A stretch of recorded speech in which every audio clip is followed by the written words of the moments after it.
சுத்தமான பசு எண்ணெயிலிருந்து தயாரிக்கப்படும் சுவையான பசு நெய். இருக்கும் மனம் இணையும் சுவை தமிழ் பசும் நெய்.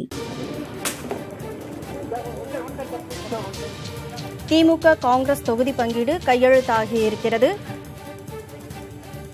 கதிரவன், முழு விவரங்களையும் மீண்டும் ஒரு முறை சொல்லுங்கள். குறிப்பாக நடைபெறக்கூடிய சட்டமன்ற தேர்தலில் காங்கிரஸ் கட்சிக்கு 25 தொகுதிகளை திமுக ஒதுக்கி இருக்கிறது. இதற்கான பேச்சுவார்த்தையானது கடந்த பிப்ரவரி மாதம் 25ஆம் தேதி அண்ணா அறிவாலயத்தில் முதற்கட்டமாக தொடங்கியது. தொடக்க காலகட்டத்தில் கடந்த முறை 41 தொகுதிகள் வரை திமுக ஒதுக்கி இருக்கக்கூடிய நிலையில் இந்த சட்டப்பேரவை தேர்தலில் தங்களுக்கு 30 தொகுதிகள் வரை ஒதுக்க வேண்டும் என்ற கோரிக்கையை காங்கிரஸ் தரப்பில் வைக்கப்பட்டிருந்தது. தற்போது 25 தொகுதிகள் வரை அது உறுதியாக இருக்கிறது. தற்போது தினேஷ் குண்டுராவ் மற்றும் காங்கிரஸ் கட்சியினுடைய தலைவராக இருக்கக்கூடிய KS அழகிரி ஆகியோர் செய்தியாளர்களை சந்திப்பதற்காக வந்திருக்கின்றனர். அந்த நேரடி காட்சிகளை நம்மால் பார்க்க முடிகிறது. எத்தனை தொகுதிகள் திமுக தரப்பிலிருந்து ஒதுக்கப்பட்டிருக்கிறது? இந்த தொகுதி பங்கீடு ஒப்பந்தமானது தமிழகத்துக்கு மட்டுமானதுதானா? பாண்டிச்சேரிக்கு எப்போது இந்த ஒப்பந்தமானது கையெழுத்தாகும் விவரங்களை தற்போது அளிக்க இருக்கின்றனர். கண்மொழி. கதிரவன், நீங்க இணைப்பிலேயே இருக்கீங்க.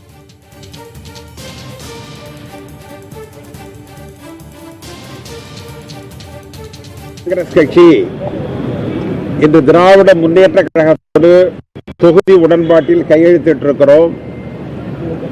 இந்த நிகழ்ச்சி ஒரு மிகுந்த எழுச்சியையும் ஒரு மகிழ்ச்சியையும் எங்களுக்கு அளித்திருக்கிறது.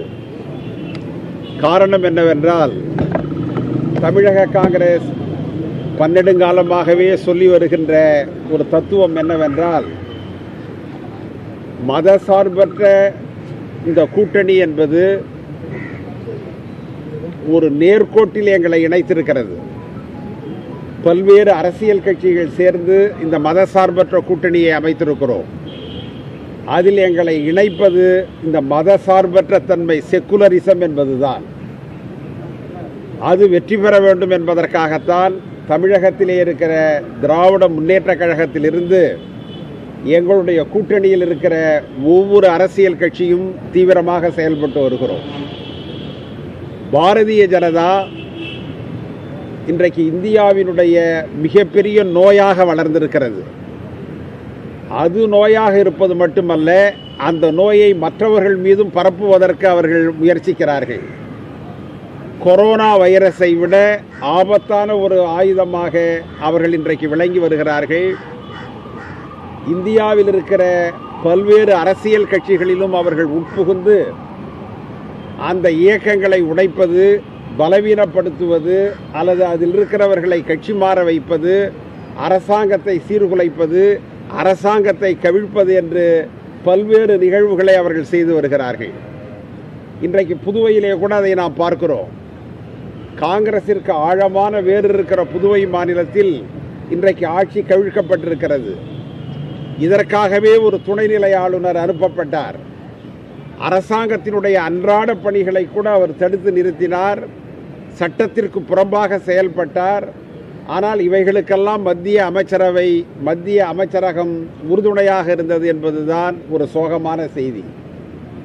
எனவேதான் இன்றைக்கு தமிழகத்தில் பாரதிய ஜனதாவினுடைய ஆதிக்கத்தை நிலைநாட்டிவிடக்கூடாது, அவர்களுக்கு ஏவல் புரிகிற அண்ணா திராவிட முன்னேற்ற கழகத்திற்கு ஒரு வாய்ப்பை அளித்துவிடக்கூடாது, சமூக நீதிக்கு எதிராக இருக்கிற இந்த சக்திகளை அப்புறப்படுத்த வேண்டும். இந்த தேர்தல் என்பது ஒரு ஆட்சி கட்டிலில் அமர வேண்டும் என்பதற்காக மட்டுமான தேர்தல் அல்ல. இவைகளுக்கும் மேலாக ஒரு கொள்கையை உயிரோட்டமாக வைத்திருக்க வேண்டும் என்பதற்காகத்தான் இந்த தேர்தல் என்று கருதி தமிழக காங்கிரஸ் இதிலே தன்னை ஈடுபடுத்திக் கொண்டிருக்கிறது. எங்களுடைய இளம் தலைவர் ராகுல் காந்தி அவர்கள் தமிழகத்தில் காங்கிரஸ் கட்சிக்கு இருக்கிற தனித்துவமான இடத்தை மனதில் வைத்து தொடர்ச்சியாக இந்த மாநிலத்திற்கு அவர்கள் சுற்றுப்பயணம் வருகிறார்கள், அரசியல் பரப்புரை செய்கிறார்கள். எங்களிடம் அவர்கள் தெளிவான ஒரு கருத்தை சொன்னார். இந்த தேர்தல் என்பது வெறுமனே ஒரு கூட்டணி அல்ல. இந்த தேர்தல் என்பது இரண்டு தத்துவங்களுக்கு, இரண்டு சித்தாந்தங்களுக்கு இடையேயான ஒரு யுத்தம் என்று நீங்கள் கருத வேண்டும். இந்த யுத்தத்தில் நாம வெற்றி பெறணும். எதிரிகள் இதில் வெற்றி பெறுவார்கள் என்று சொன்னால் ஒரு ஆட்சி மாறி இன்னொரு ஆட்சி வருவது என்பது பொருள் அல்ல. ஒரு தத்துவம் வீழ்ந்து இன்னொரு தத்துவம் எழுந்ததாக பொருள்படும். எனவே தேசிய தோழர்கள் மிக கடுமையாக உழைத்து இந்த தேர்தலிலே வெற்றி பெற வேண்டும், நம்முடைய கூட்டணியை வெற்றி பெறச் செய்ய வேண்டும் என்று அவர்கள் சொன்னார்கள். அதனுடைய அடிப்படையில் தான் இன்றைக்கு இந்த கூட்டணி உருப்பெற்றிருக்கிறது. நாங்கள் மிகவும் மகிழ்ச்சியுடன் இந்த ஒப்பந்தத்திலேயே கையெழுத்திட்டிருக்கிறோம். காரணம் என்னவென்று சொன்னால் எல்லோரும் சேர்ந்து தேரை இழுக்க வேண்டும் என்பதுதான் பொது நியதி. அந்த பொது நியதியினுடைய அடிப்படையில் இன்றைக்கு மதசார்பற்ற கூட்டணி என்கின்ற இந்த மாபெரும் தேரை எங்களுடைய கூட்டணியில் இருக்கிற அனைத்து கட்சிகளும் சேர்ந்து இழுத்து வெற்றி பெறச் செய்ய வேண்டும் என்பதற்காக இதனை செய்திருக்கிறோம். இதிலே இன்றைக்கு நாங்கள் இந்த கூட்டணியில் கையெழுத்திட்டிருப்பது என்பது 25 சட்டமன்ற தொகுதிகளுக்கும் கன்னியாகுமரியில் இருக்கிற நாடாளுமன்ற தொகுதிக்கு நாங்கள் கையெழுத்திட்டிருக்கிறோம். அனைத்து இடங்களிலும் வெற்றி பெற வேண்டும் என்பது எங்களுடைய கருத்து. எங்களுடைய கூட்டணி கட்சிகள் நிற்கின்ற அனைத்து தொகுதிகளிலும் கடுமையாக பணியாற்ற வேண்டும் என்பது எங்களுடைய கருத்து. கண்ணுறங்காமல் மிக கடுமையாக உழைத்து இந்த வெற்றியை ஈட்டுவோம் என்பதை தெரிவித்துக் கொள்கிறேன். சார், அந்த 25 தொகுதிகள் என்னென்ன அப்படிங்கிறதுக்கான பட்டியல் கொடுக்கப்பட்டிருக்கு? இல்லை, அது இன்னும் 2 தினங்களில் கொடுக்கப்படும். சார், அதே போல வந்து கடந்த காலங்களில் வந்து 1980 114 இடங்களில் வந்து திமுக கூட்டணியில் காங்கிரஸ் ஆனது போட்டியிட்டது. 110 அதற்கு முன்னாடி 61, இப்போ 60 குறைந்துட்டே இருக்கு. அதுக்கான காரணங்கள் 60, 40, 20. ஏன் உங்களுக்கு இவ்வளவு பெரிய ஆதங்கம்? நான் என்ன சொல்றேன், அரசியலில் ஏற்ற இறக்கங்கள் என்பது இயல்பு.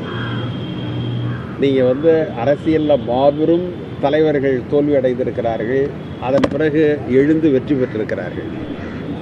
ஒரு அரசியல் கட்சி என்பது அதிக இடங்களில் போட்டியிடுவது என்பதோ குறைவான இடங்களில் போட்டியிடுவது என்பதோ அன்றைக்கு இருக்கிற அரசியல் கள நிலவரத்தை பொறுத்தது. நீங்கள் வந்து நாளைய தேர்தலில் நாங்கள் 200 இடங்களில் கூட போட்டியிடலாம், அதற்கான வாய்ப்புகள் வரும். எனவே ஒரு அரசியல் கட்சி போட்டியிடுகிற எண்ணிக்கையை வைத்து உங்களுடைய இயக்கம் இவ்வளவுதானா என்று கேட்கக்கூடாது. ஒரு தேசிய இயக்கம், நாங்கள் மட்டும்தான் பாரதிய ஜனதாவிற்கு மாற்று கட்சி.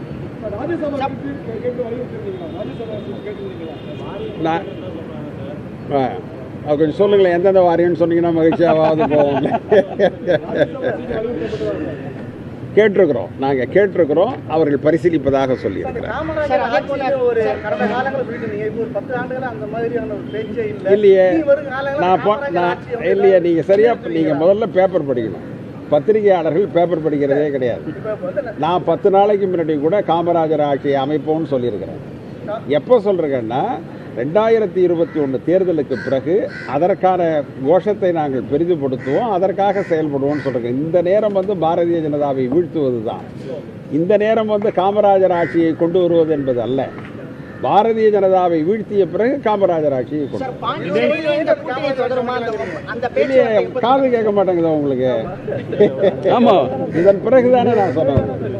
பாண்டிச்சேரியிலும் இந்த பேச்சுவார்த்தை எப்ப நடக்குது? பாண்டிச்சேரியிலும் திமுக இல்ல, அங்க அது தனி கட்சி அமைப்பு இருக்கிறது, அவர்கள் 2 பேரும் பேசுறார். பாஜக அதிமுக அதுல பாஜக வந்து கூட்டணியில மட்டும் இல்லாம ஆட்சியிலையும் பங்கு கேட்கும்னு சொல்றாங்க.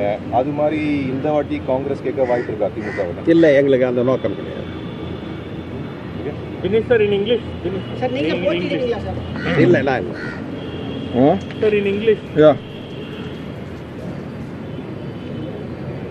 Today, the Indian National Congress and the DMK, we have signed the seat sharing agreement, and we will be contesting in 25 assembly seats and 1 Lok Sabha Kanyakumari seat.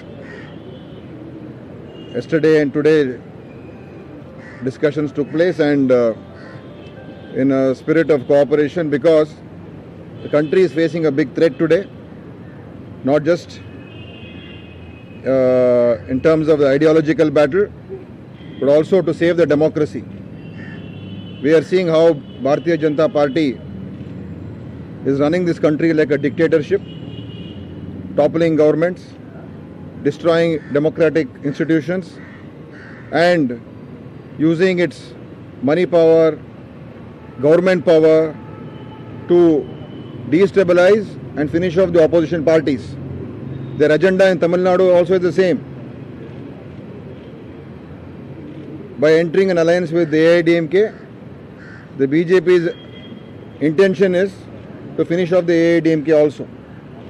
They want to kill all the opposition parties and have a one-party rule, one-man rule in this country.